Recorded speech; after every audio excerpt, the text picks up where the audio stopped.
Hey, Sip Sip, what's going on? So if you here in Texas and your child calls you and say, hey, I need you to bring me a Band-Aid, or if you have a child that's, elementary, preschool age or whatever, uh, thanks to Senator Brandon Creighton of Conroe, uh, the school district can't do anything to your child.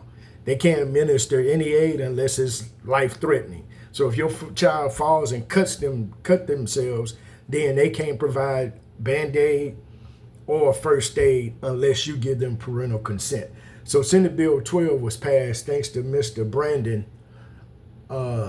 It was called or it was signed into a bill thinking that they were giving the parents parental rights to keep their kids out of certain activities and functions and not being taught certain things. So, but what they created was they created a mess because the Texas Nursing Association said they need some clarity or they're not providing Band-Aids or aspirin or any kind of care unless it's life-threatening.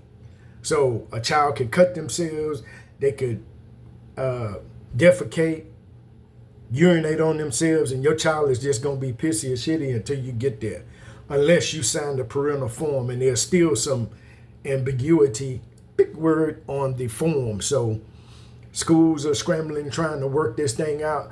But basically what they wanted to do is they didn't want any of the kids being involved in any kind of DEI, diversity, equity, and inclusion format. So in order to keep them out, they come up with this big bill because guess what?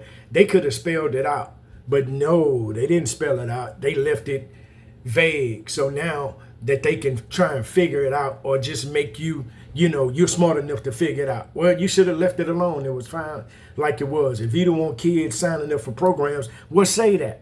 Don't make it this big umbrella and say, oh, well, parental consent puts parents first. Every school must give parental rights for the year. Let parents choose what their kids can and cannot do or take part in. From sex ed to library books, parents have the final say. The law also draws a line between health care and health-related services. Parents can say no, but anything considered health care, like counseling, now requires a parental consent. No signature, absolutely no service. So, S12 bans schools from running diversity, equity, and inclusion programs unless they are strictly required by law. And we know what the president thinks about that. So schools cannot support any transitioning without parent approval, social transitioning. So meaning no LGBT students. This targets those kids.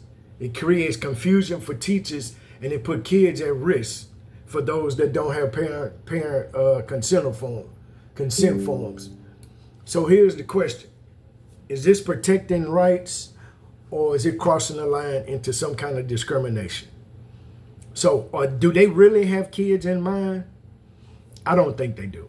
I think this is just some kind of discriminatory way of crossing the line and getting into the school system, just like Governor Abbott said, oh, you're gonna post the 12 commandments. But what if I don't believe in the Bible? What if I don't believe in Jesus Christ? But no, you're gonna, we're Christians here. You're gonna believe what we tell you to believe. History is what we say it is. Yeah, okay. So that's just bringing awareness of House Bill 12. So if you have a school-age kid, you must sign the parental consent form. So if I were you, I would go and talk to my school specifically my school about signing this form, because it's silly. It's as silly as a child cutting himself and they're not being able to provide aid because they're in fear of retaliation from this government. So y'all have a good one and go sign them forms. Sip sip.